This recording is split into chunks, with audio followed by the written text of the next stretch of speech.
You know, I've made mistakes. You know, I can't believe I made that mistake. You know, I can't believe, hey, yeah, mistakes. You make them. They're hard to break. They're great to learn from, though. So I'm here to tell you the mistakes I made as a beginner, and hopefully you have surpassed them.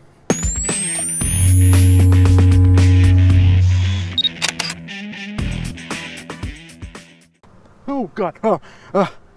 It's funny that happened. You know, it wasn't planned, but one of the biggest mistakes I made was being afraid of flash as a beginner. You know, I was always afraid to pop the flash because I always thought, you know, natural light was the way to go. Well, no, that was an excuse because I didn't know how or understand flash whatsoever. It's great to get out of that mentality because flash is a great thing. It can do so much. I mean, you probably won't see there's not many shadows, but it can fill shadows. It can create great background, you know, special effects.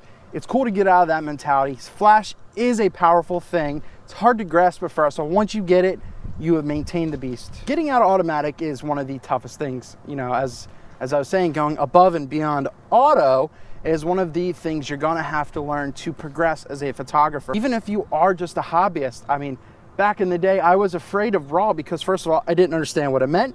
I didn't know what you could do with it, and I thought it would mess up your pictures.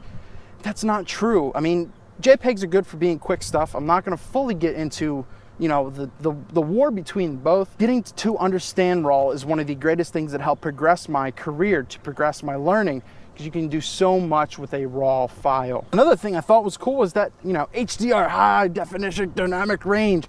First of all, I didn't even know what it meant. I didn't even know how to spell HDR, but that was besides the point. I thought it was the coolest thing to get all these great tones. The sky looked great, and it, you know, it just looks so fantastic. And 95% of the time my images looked like crap, and I mean, I call them crap because, you know, they were. It's cool to experiment. It's cool to understand what HDR does. It's kind of like the value, the zone system from Ansel Adams, you know, +1 through 10, etc. It's cool to understand how all that works. In a professional setting, HDR does not work. I know there's HDR photographers out there, but it's just extremely manipulative editing. I don't find looks that good. Experiment with it, have your time with it, but I made the mistake of thinking that it was the way to go. One of the worst things that happened is not knowing or not backing up your work whatsoever. It's cool to lose, you know, 1,200 images, in which I did at one point because I didn't understand the importance of backing up your work, and learned that the hard way. Get external hard drives. They're actually relatively cheap. You can get a 2 terabyte hard drive for less than 200 bucks. 3 years ago, 2 terabytes was like $300. You know, that's a big leap down now. Even if you get a 500 gigabyte external drive, they're like 70 bucks. It's really important to back them up in more than one spot in case there's a fire, corruption, anything. That's why a lot of people use those ducks. There's ducks in a pond back there. I'm gonna get them in line. It's very, very important to back up your work. Get CDs, several CDs, put them in different places. Get several hard drives. Yes, it runs a little pricier as you get multiple, but you'll have your work backed up, and you'll be happy if you know, lose one, you have backup. Another one was the wrong lens choice. I thought, you know, just to get that bokeh buttery stuff, which I thought was a type of Chinese chip, I didn't know what to do, you know. I always thought going wide and showing the environment was great if you shoved the lens in someone's face. And in all reality, I was trying to just shoot a portrait, and it looked terrible because their face was tucked away and everything. So it was really important to understand how depth of field worked, and bokeh, compression, and everything, and learning how to say bokeh. It was really important to know in which situation I should use which lens, which one affected the face really well, which I made a video on. It's really important to understand what the purpose of each lens: wide, normal, telephoto, super telephoto. Another one of the things that I really didn't care about whatsoever was my white balance. You know, it was on auto. It still is on auto. Thank you, car alarm. It still is on auto, but there's a reason. You know, I do shoot RAW, and I'm not saying if you shoot RAW, you should disregard all your settings. That's absolutely not true.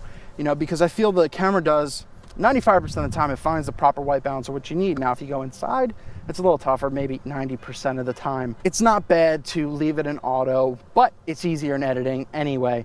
I was afraid to really understand what white balance was because it's a little intimidating to understand. Kelvin temperature, 3200, you know, daylight, it's a whole new thing. Once you grasp it, easy as pie. This was also a fun thing to learn about, was SD cards, SD and compact flash.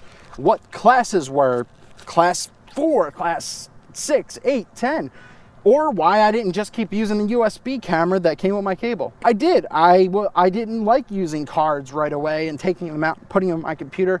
First of all, I didn't have a reader. I didn't know you needed one at first. And I was just really intimidated. The fact is, well, what's a class 10? Why is it $40 for a card? Knowing how the speed rate and transfer and buffering and everything, how that works with the card, data transferring, it's way better than using your USB cable. Way more efficient, less chance to get corrupted as well.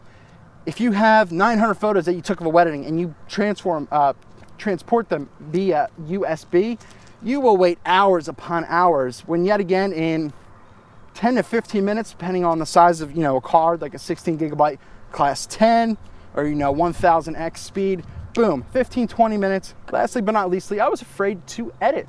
Editing was a new thing to me. I didn't want to edit. I was afraid that I would mess up the realisticness of the image, when in reality that was extremely dumb. Editing is one of the greatest tools you can have. There is free stuff out there. And once again, as you move up, you do get the Photoshop and Lightroom, but there's free software out there like GIMP or anything, is there Picasso or whatever? There's other things out there to where you can learn editing is a good thing. And you can basically do anything you want with it. If you want to go extreme with an edit, boom, put me in on top of a building in New York while I'm in this nice looking brown pond. But overall, don't be afraid to edit. At first, I was. So those were mistakes I made as a beginner. Learned greatly from them, especially with, learning the power of a raw file or backing up your work. That's the one I will stress the most. Please back up your work. What are your horror stories as a beginner, or what are you going through right now that you need help with? Let me know down below. Eric Rossi, the guy with the, it's okay to make mistakes, but learn from them. See ya.